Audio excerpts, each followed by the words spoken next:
gracias a Dios por este privilegio que me da de poder compartir una vez más su palabra.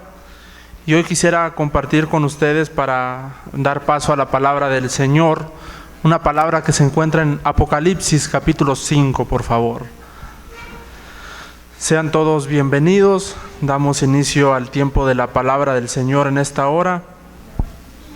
Agradecidos con Dios por lo que Él ha hecho en el tiempo de la alabanza, en el tiempo de la adoración, cómo Él nos habla y cómo Él se manifiesta grandemente a nuestras vidas. En Apocalipsis capítulo 5 vamos a abrir las Biblias y vamos a iniciar a leer, por favor, el verso número 5 y el verso número 6, por favor, para poder introducir esta palabra en esta mañana. Y dice así, Apocalipsis capítulo 5, verso 5, dice de la siguiente manera: y lloraba yo mucho, es el verso 5, dice, y uno de los ancianos me dijo, no llores, he aquí que el león de la tribu de Judá, la raíz de David, ha vencido para abrir el libro y desatar sus 7 sellos. Y miré y vi que en medio del trono y de los 4 seres vivientes y en medio de los ancianos estaba en pie un cordero como inmolado, que tenía 7 cuernos y 7 ojos, los cuales son los 7 espíritus de Dios enviados por toda la tierra. En esto nos vamos a centrar el día de hoy, en estos 2 versos, para poder fundamentar y estructurar el sermón que vamos a desarrollar. Y encontramos 2 cosas en estos versos tocante a nuestro Señor Jesucristo.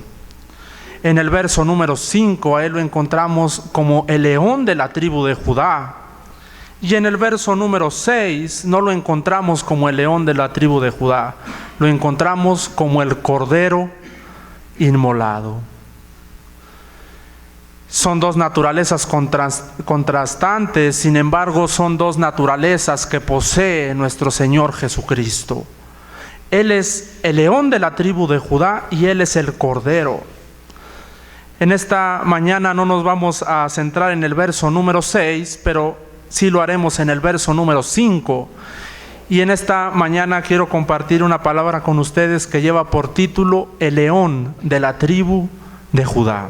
Así vamos a titular esta palabra en esta mañana: el león de la tribu de Judá. Así se llama este tema que a continuación desarrollaremos. Y noten las características tan contrastantes que ellos poseen. En el verso número 5 y lo que leíamos particularmente en la última parte es que el león de la tribu de Judá ha vencido. Y en el verso número 6 encontramos al cordero como inmolado. Jesucristo como cordero, por decirlo así, permite inmolación. ¿Qué es lo que decía Él en el libro de Juan cuando descendió del cielo? Dice, nadie me quita la vida, sino que yo mismo que la pongo. Él a este mundo, por decirlo así, aunque poseía esa naturaleza, no vino como león. ¿Cómo vino Él? Como cordero. ¿Qué decía Juan el Bautista cuando le vio? Le dijo, he aquí qué cosa. No el león de la tribu de Judá. He aquí el cordero de Dios, que quita el pecado del mundo. Entonces, ¿cómo es que Cristo vino a esta tierra? Cristo vino en calidad de cordero. Y como cordero, ¿qué es lo que Él permite en esa naturaleza? Redime y también permite inmolación. Él se dio voluntariamente por nuestros pecados. Él como cordero permitió todo tipo de inmolación, cumplimiento de la tipología de Éxodo capítulo 12 que decía que lo inmolaría toda la congregación. Eso vino a hacer nuestro Señor Jesucristo, y no solamente la congregación en el Nuevo Testamento, sino ahora por los pecados del mundo. Nosotros inmolamos ese cordero.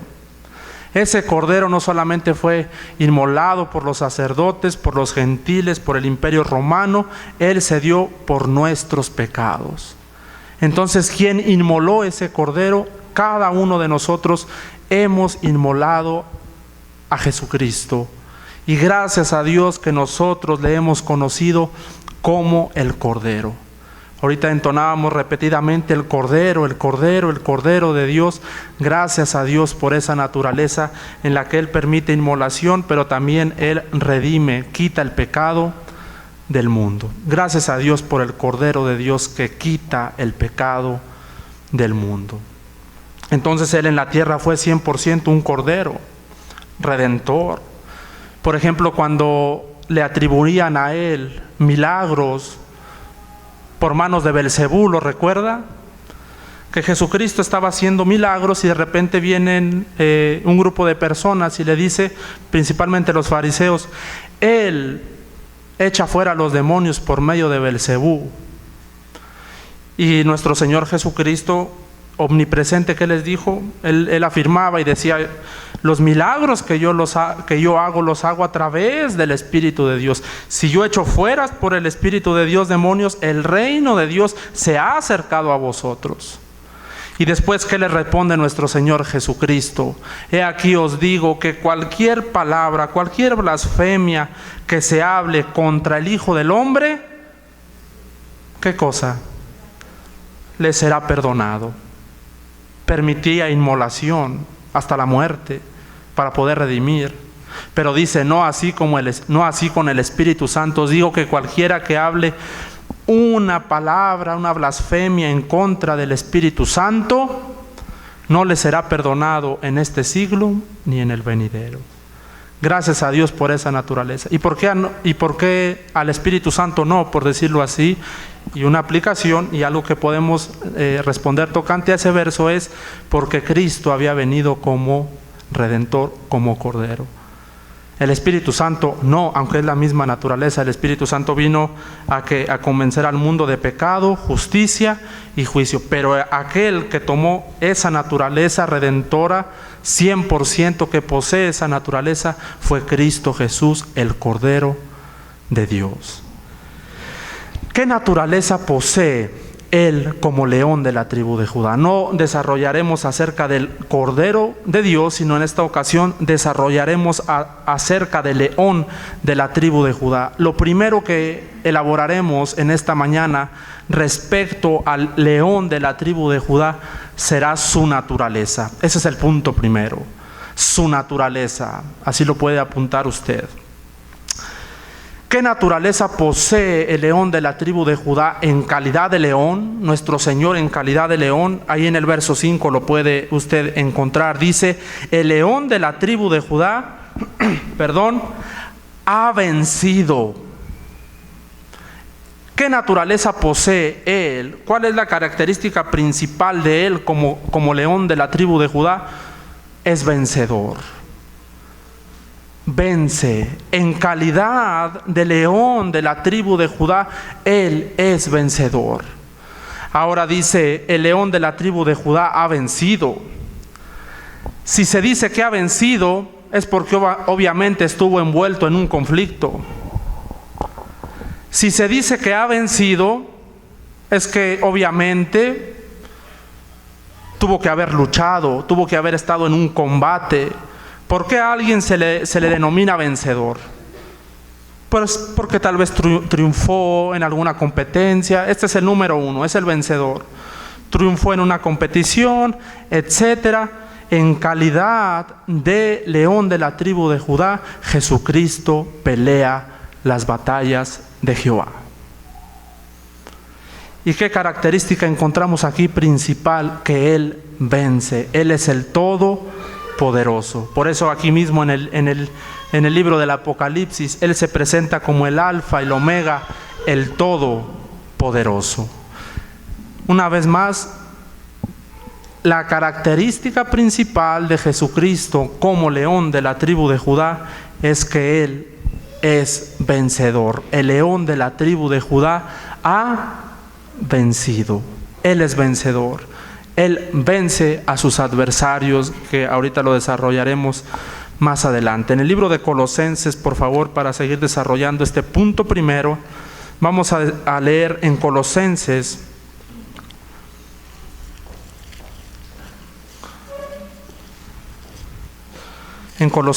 por favor, y lo vamos a hacer en el capítulo 2, para seguir cimentando este punto primero de que Él, como león de la tribu de Judá, es vencedor.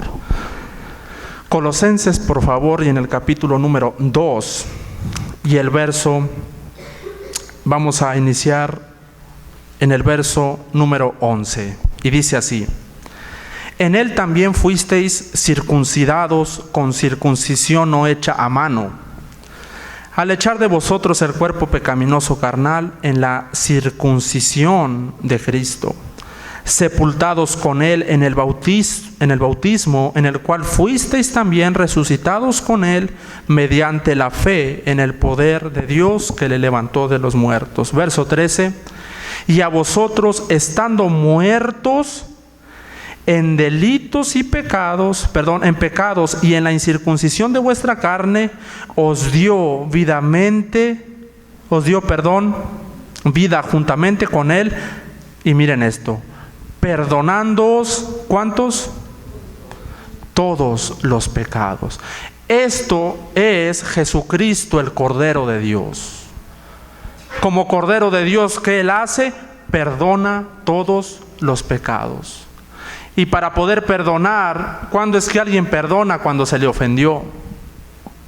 Perdonándoos todos los pecados.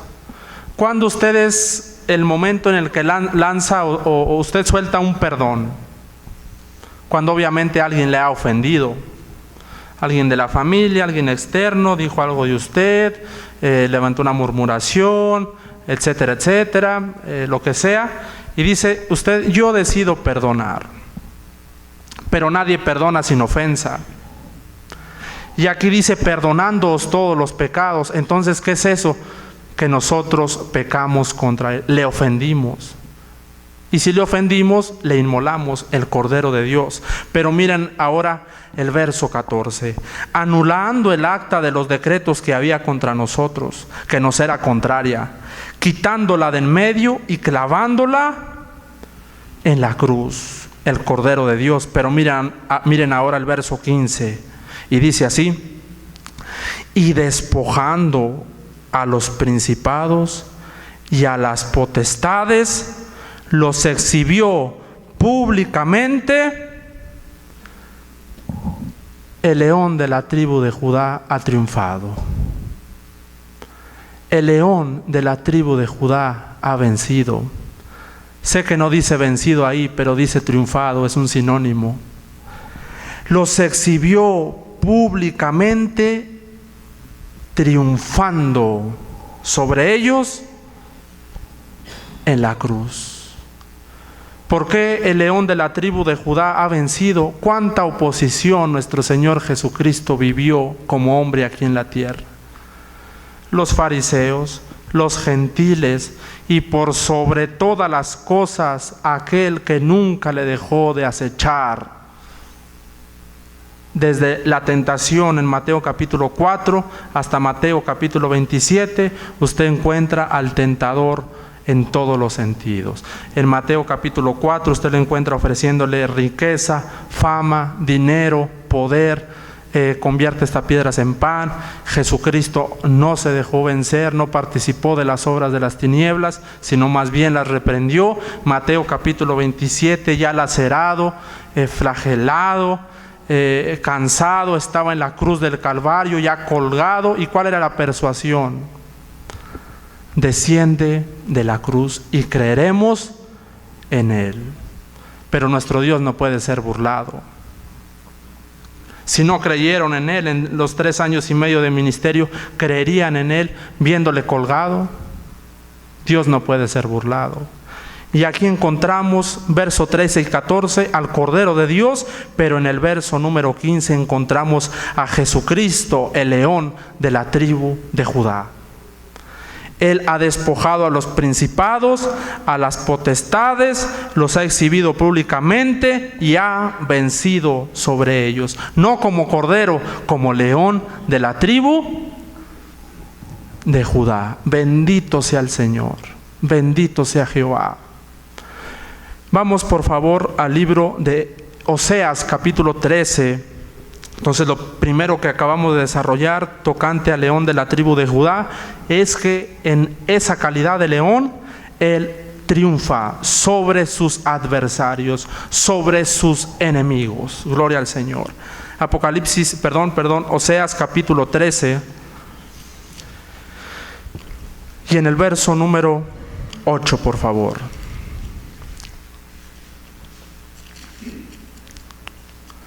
Y este verso lo voy a utilizar solamente como punto de transición para introducir la división segunda.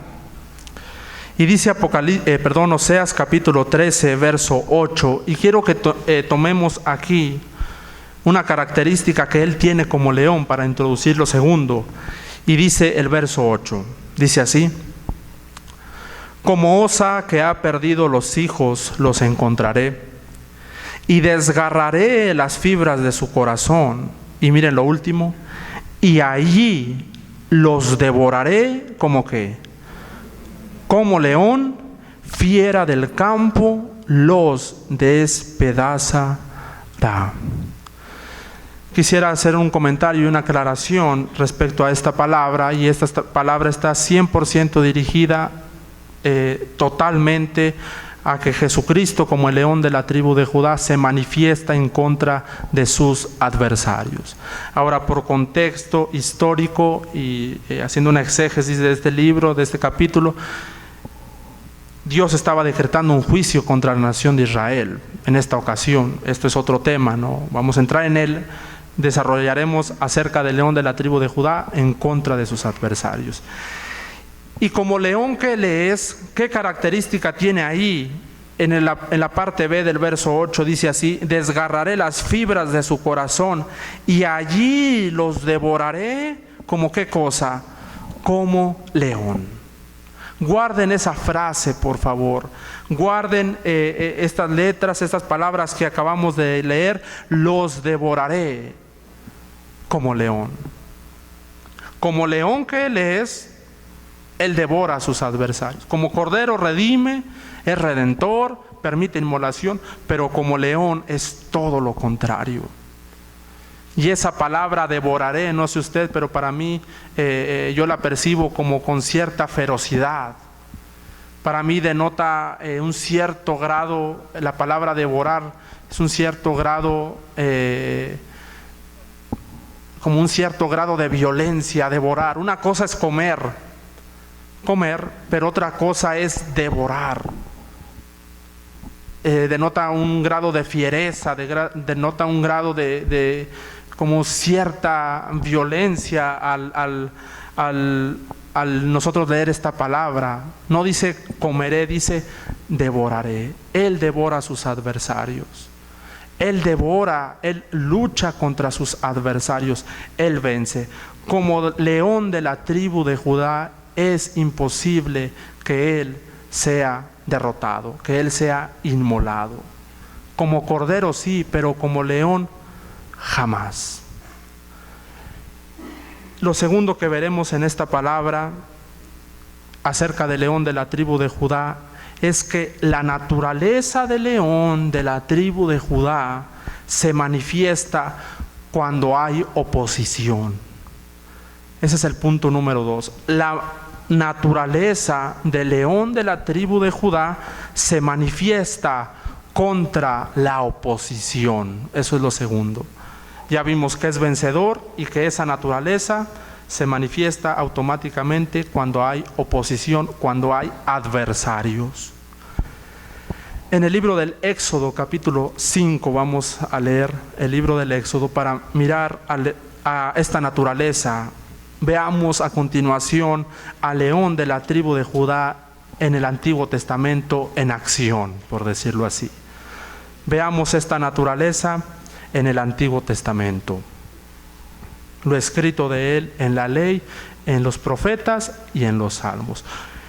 Leíamos en Oseas capítulo 13, 8, como león, ¿qué cosa? Los devoraré. Y cuando se manifiesta ese león de la tribu de Judá, se manifiesta cuando hay oposición. Esa naturaleza es manifiesta contra la oposición. Y ustedes conocen el contexto del libro del Éxodo. Para llegar al capítulo número 5, Jehová ya había aparecido a Moisés. Ya le había aparecido en la zarza, eso está en el capítulo número 3, capítulo número 4, y le había dado una encomienda.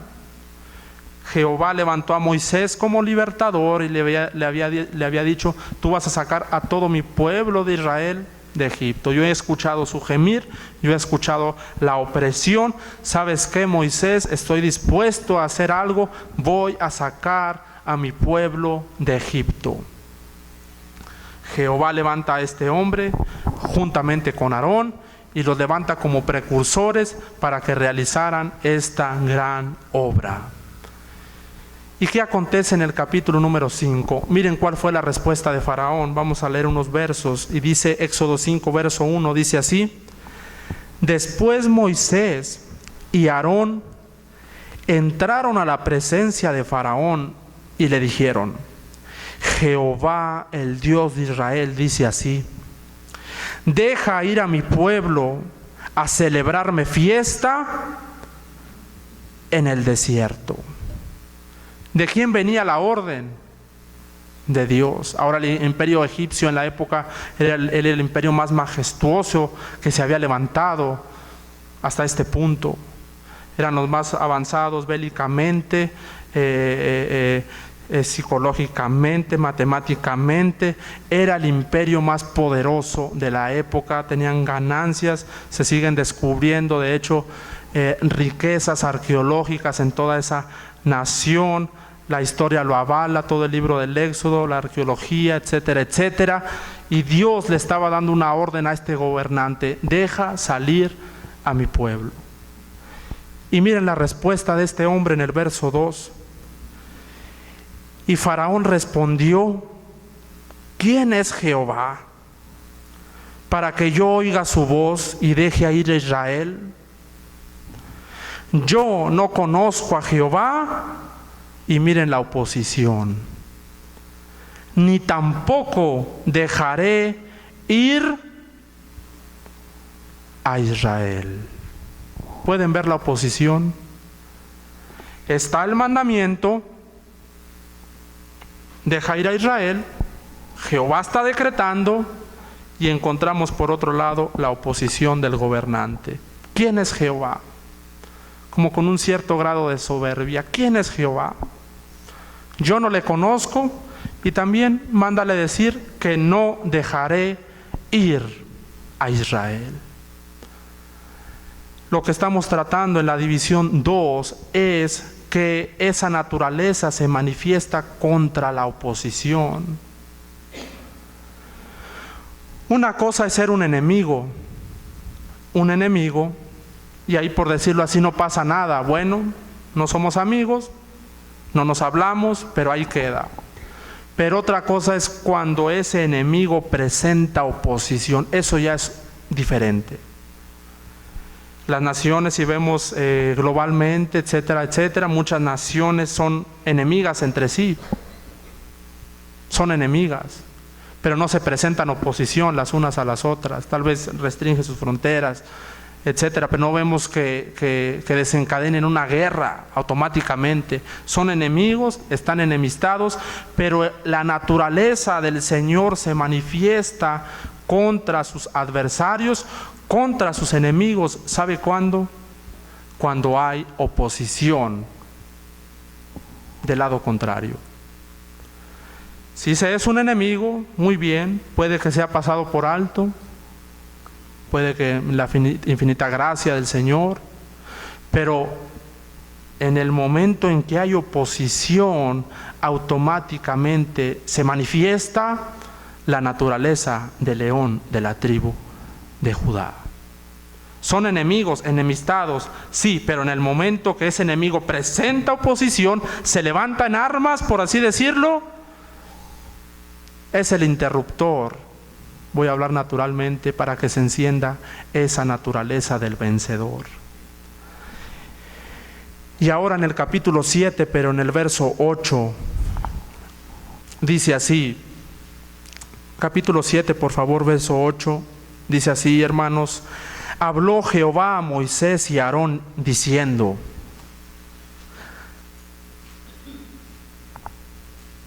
Éxodo 7, 8, y dice ahora el verso 9: si Faraón os respondiere diciendo, mostrad milagro, dirás a Aarón, toma tu vara y échala delante de Faraón, para que se haga culebra. Verso 10: vinieron pues Moisés y Aarón a Faraón, e hicieron como Jehová lo había mandado. Y echó Aarón su vara delante de Faraón, delante de esa oposición y de sus siervos, y se hizo culebra. Y miren la oposición en el verso 11 una vez más.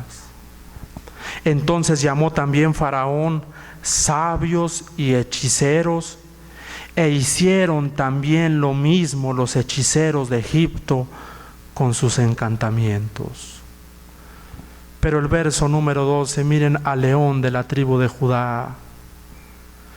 Pues echó cada uno su vara, las cuales se volvieron como culebras, mas la vara de Aarón os devoraré como león. Mas la vara de Aarón devoró esa oposición. Os devoraré como león. Muy bien, si Faraón se endurece, si Faraón sigue obstinado, ¿qué ocurre ahí? Ya hay una oposición de por medio. ¿Cuál es el mandamiento? Deja salir al pueblo, pero cuando ese enemigo levanta bandera diciendo, aquí no conocemos a Jehová, ni seguiremos sus mandamientos, y no vas a dejar a ir al pueblo, esa es una oposición abierta delante de Dios. Y automáticamente en ese momento la naturaleza del león de la tribu de Judá será manifiesta contra sus adversarios. Una cosa es ser un enemigo de Dios, pero lo que Dios considera ya de manera más grave es cuando se levante una oposición en contra de Él. Voy a decirlo así, hasta siendo enemigo únicamente puede que haya paz, enemistado con Dios. Pero hay que tener mucho cuidado, las naciones tienen que tener mucho cuidado, los gobernantes, cuando decreten levantar oposición contra el Señor. Muy bien, no atenderemos, muy bien, nosotros tenemos otras filosofías, etcétera. Hasta ahí sigue habiendo paz, parcialmente, por decirlo así. Pero cuando ese enemigo decreta un levantamiento en contra del Señor, el león de la tribu de Judá se manifestará. ¿Qué encontramos aquí? Una oposición abierta, y vemos cómo la vara de Aarón y de Moisés devoró esa oposición. Esto es Cristo en el verso 12, lo escrito de Él en la ley, en los profetas y en los salmos. En Apocalipsis 11, un ejemplo más, para seguir elaborando acerca de que esa naturaleza ha de ser manifiesta cuando hay oposición. Y Apocalipsis capítulo 11 nos habla, ustedes ya lo han leído, acerca de lo que son conocidos comúnmente como los dos testigos. Es algo profético, es algo que está por acontecer en los últimos tiempos. El capítulo 11 no ha alcanzado cumplimiento todavía. Ninguno de los juicios del Apocalipsis del capítulo número 6 al capítulo número 22 ha alcanzado cumplimiento. Es un libro puramente 100% profético, sin cumplimiento aún. En este tiempo estamos por ver nosotros, si el Señor así lo permite, los juicios de Dios a la tierra, los juicios de Dios del Apocalipsis en el último tiempo. Algunos ya se están manifestando, algunos es el preludio de lo que va a ser el libro del Apocalipsis, pero aún no hemos contemplado con nuestros ojos lo que está por venir. Pero en el capítulo 11 tomaremos solamente en esta ocasión de manera aplicativa el verso número 4. Pero para tomar el contexto, verso 3. ¿Qué es esto? 2 testigos, 2 siervos de Dios, y dice el verso 3: y daré a mis 2 testigos que profeticen por 1260 días, vestidos de ¿qué? Vestidos de cilicio, vestidos de negro. ¿Qué es lo que el Señor nos está hablando proféticamente, escatológicamente, tocante al verso número 3 del capítulo número 11? ¿Qué hace un testigo? Obviamente testificar. Me seréis testigos, Jerusalén, toda Judea, Samaria, hasta lo último de la tierra. A estos 2 testigos también se les llama los 2 profetas del Señor, y el espíritu de la profecía es el testimonio de Cristo. El testimonio de Jesucristo es el espíritu de la profecía. Entonces serán 2 hombres que estarán dedicados 100% a profetizar acerca de Jesucristo en los últimos tiempos. Ahora, otra característica que tienen es el cilicio. ¿De qué color era el cilicio? Bíblicamente hablando, de color negro. Negro. ¿Y qué simboliza el negro? Simboliza juicio de Dios. Usted puede encontrar en el Apocalipsis capítulo 6 un caballo negro, y simboliza el hambre, simboliza la hambruna, la destrucción, etcétera. ¿Qué está diciéndonos Dios para el último tiempo? Que habrá comezón de oír, enviaré hambre a la tierra, ha dicho el Señor, no hambre de pan, sino escuchar mi palabra. Pero mire cómo estos 2 testigos enfrentarán oposición, y mire la naturaleza manifiesta del león de la tribu de Judá a través de estas vidas. Hemos nosotros analizado esa naturaleza manifestada a través de Moisés y Aarón, y ahora observémosla a través de la vida de estos 2 testigos. Y dice el verso número 4, dice así: estos testigos son los 2 olivos y los 2 candeleros que están en pie del Dios de la tierra. Verso 5, y aquí viene: si alguno quiere dañarlos. Eso es oposición. Una cosa es que cuando uno predique el evangelio encuentre oposición. Nosotros hemos tenido testimonios. La semana pasada fuimos a predicar un lugar y había una procesión ahí a un ídolo de México, y las personas saben que nosotros nos reunimos ahí a adorar al Señor. Una procesión ahí, cerraron la calle, etcétera. Pero en ningún momento ellos quisieron dañarnos. No estaban del todo contentos, ni estaban felices tampoco. Ellos nos miraban así como un poco molestos, enojados, pero en ningún momento nos agredieron, ni mucho menos trataron de dañarnos, no. Esta palabra dañarnos para mí, según lo que me ha mostrado el Señor, es oposición. Dañar ya es un grado mayor. Puede que esté la molestia ahí, pero hasta ahí quede, pero ya es un paso más, ya es algo más cuando alguien quiere dañar. Y miren qué acontece. Hay enemigos, hay oposición, y dice el verso 5, una vez más: si alguno quiere dañarlos, sale fuego de la boca de ellos, ¿y qué? Os devoraré como león. Y devora ¿a quién? A la oposición. Y devora a sus enemigos. Dice el verso 5: y si alguno quiere hacerles daño, debe morir él de la misma manera. Y por ahí usted puede seguir leyendo. Pero en el verso número 5 es donde encontramos esa naturaleza manifiesta una vez más en contra de sus adversarios. Ya no es Moisés y Aarón, pero ahora 2 testigos con enemigos, sí, pero una vez que esos enemigos levantan la mano para dañar, ahí es manifiesta la naturaleza.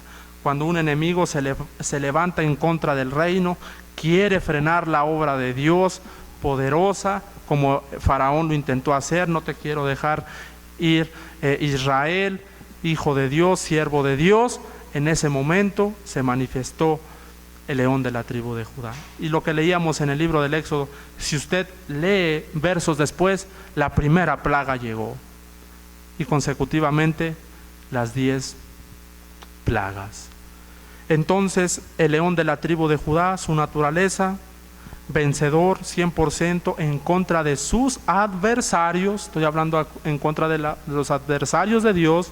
En esta ocasión, número 2, esa naturaleza se manifiesta contra la oposición de sus adversarios. Y voy a pasar así al punto número 3, y con esto vamos a finalizar el día de hoy. El punto número 3 tiene que ver con que él, como león de la tribu de Judá, ejecuta juicios divinos. Así es el punto 3. Ejecuta juicios divinos. Según el libro de Juan, capítulo número 5, ¿a quién se le ha dado todo el juicio? No a otro que al Hijo de Dios. Dice la Biblia que todo el juicio se le ha dado a Cristo. De hecho, por eso usted va a encontrar quién fue el que abrió los 7 sellos en el libro del Apocalipsis: Jesucristo. Y dice que nadie los podía abrir. La pregunta es ¿por qué? Porque contenían un total de 21 juicios. 7 sellos, 7 jinetes, después encontramos las trompetas, después encontramos las copas de la ira.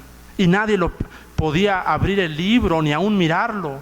Y solamente Cristo pudo. La pregunta es ¿por qué? Porque todo el juicio se le ha dado a Cristo. El león de la tribu de Judá, en esa naturaleza manifiesta de él, ejecuta juicios divinos. En el segundo libro de Reyes 17, por favor. Y esto va a ser lo último que miremos en el punto 3. Segundo libro de Reyes, por favor, en el capítulo 17. Segundo libro de Reyes 17. ¿Cuál es la causa principal de un juicio de Dios para sus adversarios? Estamos hablando, repito una vez más, quisiera hacer énfasis en lo tocante a los adversarios de Dios. ¿Por qué? Porque para los hijos de Dios no hay juicio, hay disciplina. Para los hijos de Dios no hay juicio, el juicio es destructor, el juicio es totalmente un juicio que va a destruir completamente, va a arrasar. Para el pueblo del Señor no hay juicio, hay disciplina del Señor. ¿Con el fin de qué?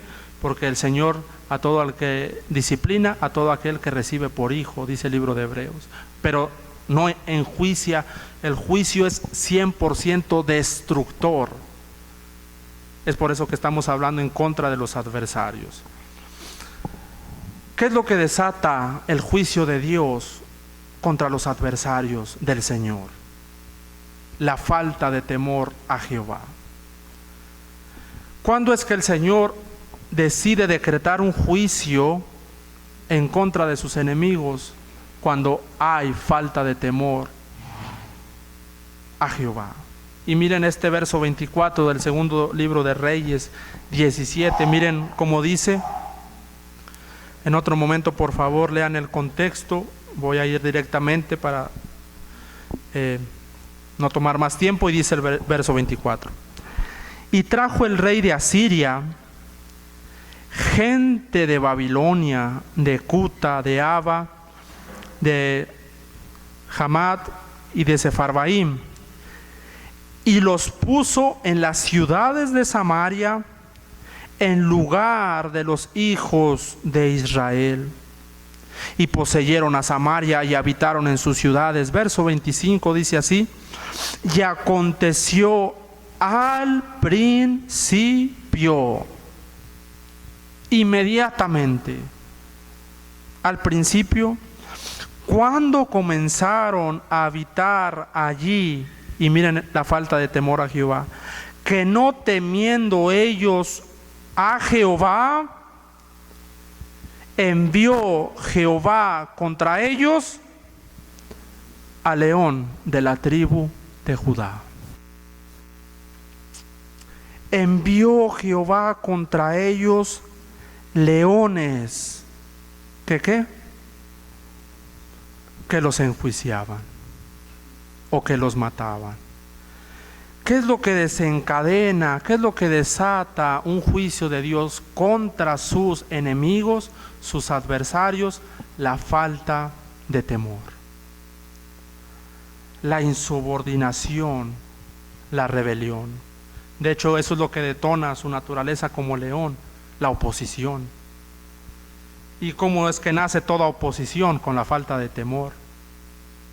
Una vez que las naciones, etcétera, la sociedad deja de temer a Dios abiertamente, no hay temor de Dios en esos corazones, levantan oposición contra Dios del cielo, eso automáticamente desencadena un juicio del Señor. Él no quiere que nadie se pierda, sino que todos procedan al arrepentimiento, pero cuando Él percibe esa falta de temor, inevitablemente habrá un juicio de Dios. ¿Recuerda qué fue lo que le aconteció a Sodoma y a Gomorra? Falta de temor a Jehová. ¿Y qué es lo que quisieron hacerle ellos a esos 3 ángeles, esos 2 ángeles que venían con Lot? Sácalos para que los conozcamos. Y esa palabra conocer, ahí está en el libro de Génesis, quiere decir conocer sexualmente. Querían abusar de ellos. De la palabra Sodoma y Gomorra viene la palabra sodomía. Era un pueblo altamente homosexual. Jehová los visitó, levantaron oposición y automáticamente vino el juicio de Dios. Entonces, ¿qué es lo que desencadena un juicio de Dios contra sus adversarios? Una vez más, la falta de temor reverente. En el libro de Amós, capítulo 3,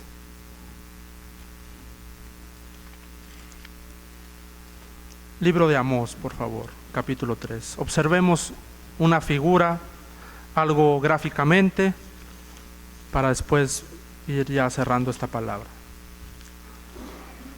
Amós 3, por favor, verso 12.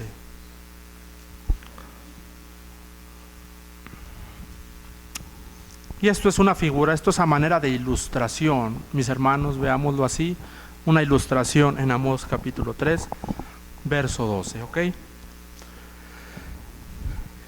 Y dice así: así ha dicho Jehová, de la manera que el pastor libra de la boca del león 2 piernas o la punta de una oreja, así escaparán los hijos de Israel que moran en Samaria, en el rincón de una cama y al lado de un lecho. Quisiera que viéramos esta ilustración en un segundo. ¿Qué encontramos en el verso 12? Encontramos una víctima y un victimario, por decirlo así. ¿Quién para ustedes es la víctima en el verso 12? De la manera que el pastor libra de la boca del león 2 piernas o la punta de una oreja, puede ser una ovejita, etcétera, puede ser cualquier animal. Él es la víctima. ¿Y quién es el victimario? El victimario es ese león. Pero miremos aquí, y de las cosas que podemos ver en esta ilustración es que esa víctima, mire solamente lo que escapa, la punta de una oreja, 2 piernas, es algo mínimo, un remanente de lo que fue esa víctima.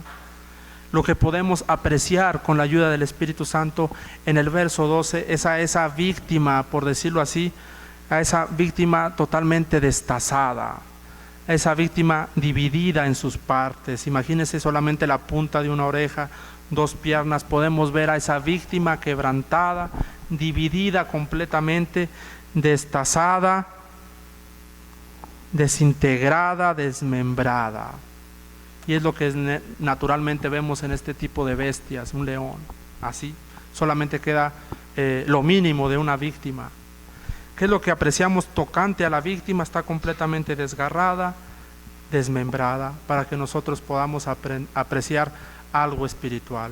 Primero es lo natural y luego ¿qué cosa es? Lo espiritual. Para que de esto nosotros terrenalmente, viendo figuras naturales, podamos apreciar de una manera espiritual al león de la tribu de Judá. Gloria al Señor. En el libro de Daniel, capítulo 2, por favor.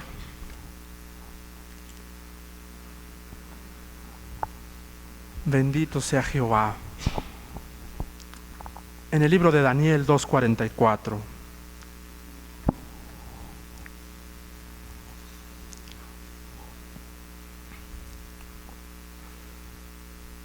Y dice así, rápidamente dice Daniel 2:44. Y en los días de estos reyes, ¿de cuáles reyes? Miren lo que dice. En los días de estos reyes, el Dios del cielo levantará un reino que no será jamás destruido, ni será el reino dejado a otro pueblo. Y miren lo último. ¿Qué cosa? De la manera que de esa víctima quedan 2 piernas, la punta de una oreja, desmenuzará, así veíamos a esa víctima delante del victimario, desmenuzará y consumirá a todos estos reinos, pero Él permanece para siempre. Todos estos reinos, usted tendría que leer desde el capítulo número 2, desde el verso 36. ¿Qué reinos? ¿Cuáles reinos? El reino de Dios desmenuzaría, destazaría completamente, y usted puede leer más arriba. Babilonia, en el 606, llegó a ser un gran imperio. Después le seguiría Persia en el 538, en el 531 Grecia con Alejandro el Grande, en el 24 antes de Cristo la fundación del imperio romano con sus 70 emperadores, hasta que cayó en el año 445 después de Cristo. La división es 313, después fueron consumidos por los bárbaros, etcétera. ¿Qué es lo que profetiza en esta ocasión la Biblia tocante a estos reinos? Que serían desmenuzados y serían consumidos. Y la pregunta es ¿por qué? ¿Cuál es la razón de ese desmenuzar, de ese consumir? Usted puede leer la Biblia a la luz de la historia, si no bíblicamente usted puede ver que cada uno de los reinos que estaba profetizando Daniel presentaron una insubordinación abierta contra el reino de Dios. ¿Y cuál sería el juicio? ¿Qué es lo que profetiza Daniel? Profetiza un levantamiento y con la misma profetiza un juicio en contra de esos reinos. Entonces profetiza tanto su levantamiento como su caída. Y la particularidad que presentan estos 4 grandes imperios mundiales es que serían desmenuzados. ¿Desmenuzados por quién? El león de la tribu de Judá. Desmenuzados. Y esa palabra quiere decir, ¿sabe qué? Dividir en partes muy pequeñas, fragmentar. Y usted va a encontrar que 3 de los 4 grandes imperios terminaron consumidos de esta manera, divididos completamente.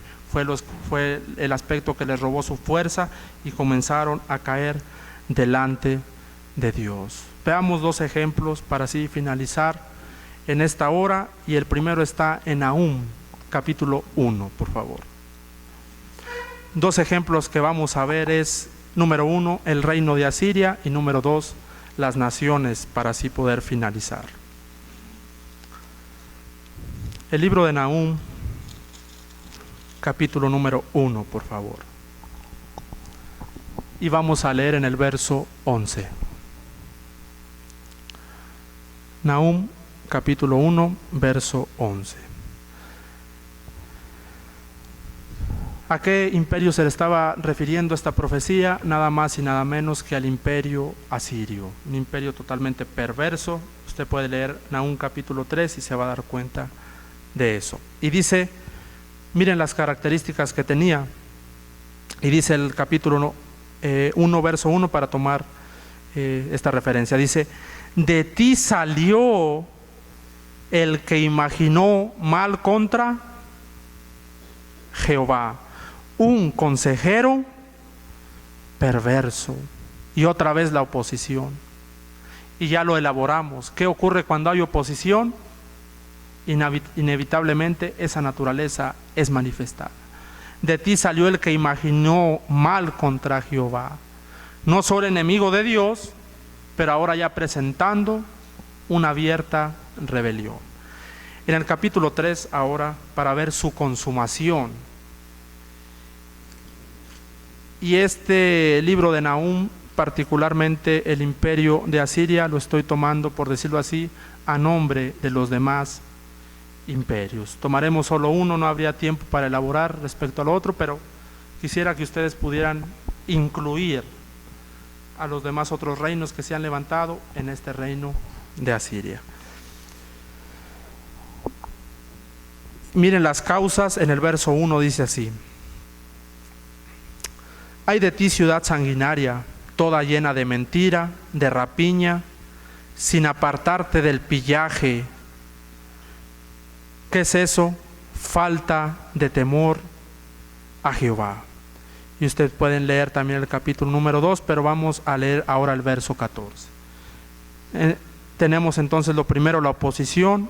Ahora hemos elaborado la causa, falta de temor a Dios, y ahora veamos lo que fue el juicio contra este gran imperio en el verso 14. Y dice así: provéete de agua para el asedio, refuerza tus fortalezas, entra en el lodo, pisa el barro, refuerza el horno. Era un reto de parte de Dios para este imperio. Dice el verso 15: allí te desmenuzará y consumirá a todos estos reinos. Allí te consumirá el fuego, te talará la espada. ¿Y qué? Os devoraré como león. Te devorará como pulgón. Multiplícate como langosta, multiplícate como langostón.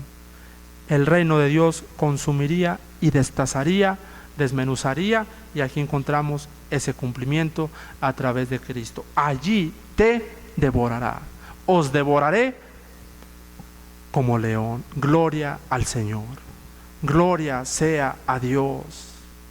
La palabra del Señor no falla. Jesucristo es el mismo de ayer, de hoy, de los siglos y por todas las edades. Bendito sea Dios.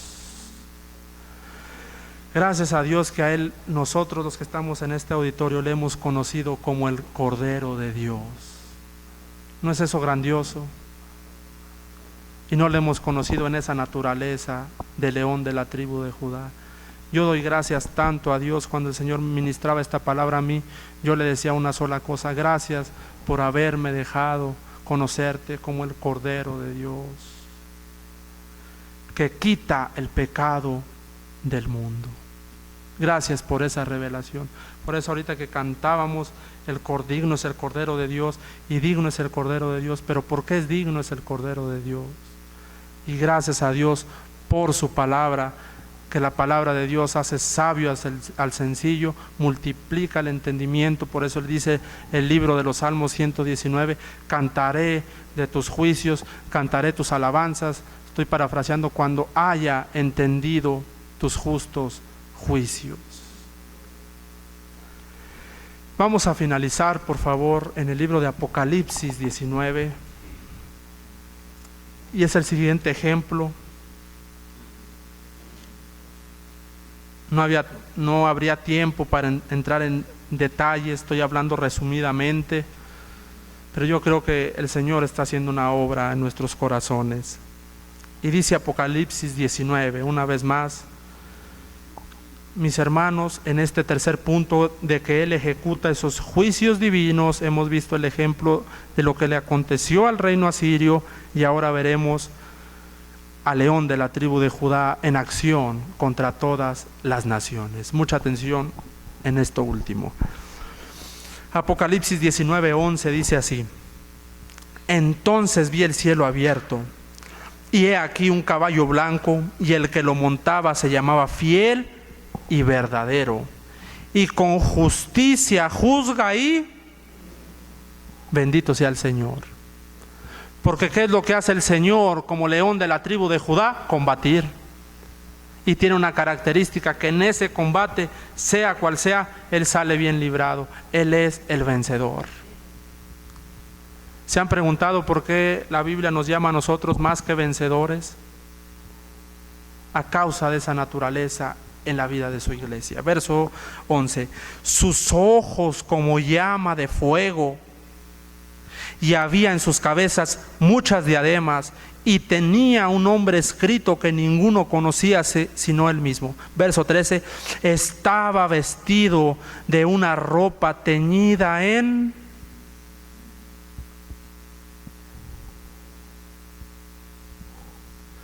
Siempre me he preguntado cómo quedarían las vestiduras de Samuel y de Elías después de haber decapitado a esos 900 profetas de Baal.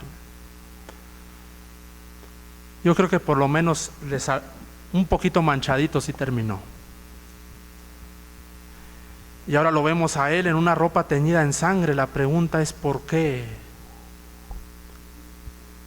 Hasta este punto, ¿cuántos juicios divinos en contra de sus adversarios el Señor Jesucristo no ha ejecutado? Y aquí ya no viene como cordero. ¿Saben cómo Él viene en su segunda venida, mis hermanos? Como león de la tribu de Judá. Teñida en sangre. Yo ahí veo los 5 imperios, sociedades, etcétera, plasmados, y su nombre es el Verbo de Dios. Verso 14. Y los ejércitos celestiales, vestidos de lino filísimo, blanco y limpio, le seguían en caballos blancos. Y miren el juicio en el verso 15. De su boca sale una espada, ¿para qué? No para redimir. Ahora viene ¿para qué? Para herir con ella las naciones, y Él las regirá con vara de hierro, y Él pisa el lagar del vino del furor de la ira del Dios Todopoderoso. Juicio divino a través de Cristo, verso 16. Y en su vestidura y en su muslo tiene escrito: el Cordero de Dios, Rey de reyes y Señor. Gloria sea a Dios. En su primer venida Él descendió como Cordero de Dios, pero ahora en su segunda venida, en Apocalipsis 19, Él viene a ejecutar esos juicios divinos en contra de todos aquellos adversarios que no se sometieron al Cordero de Dios. Gracias sean dadas a Jesucristo, que nos ha dado el privilegio de conocerle, como el Cordero de Dios que quita el pecado del mundo. Quiero decirte en esta mañana que el león de la tribu de Judá está a favor de su pueblo, está a favor de sus siervos. Por mucho tiempo yo le he preguntado al Señor: Señor, ¿por qué nos das autoridad de echar fuera demonios? ¿Por qué, Señor? ¿Por qué nos das autoridad? En esa gran comisión en Apocalipsis capítulo número 16 dice: en mi nombre echarán fuera demonios. ¿Por qué? Porque toda oposición debe ser removida ante el reino de Dios. Pero dice en mi nombre, en mi naturaleza, en esa naturaleza de león de la tribu de Judá, podrán quitar toda esa oposición, echar fuera demonios, para que el reino de Dios siga en avance.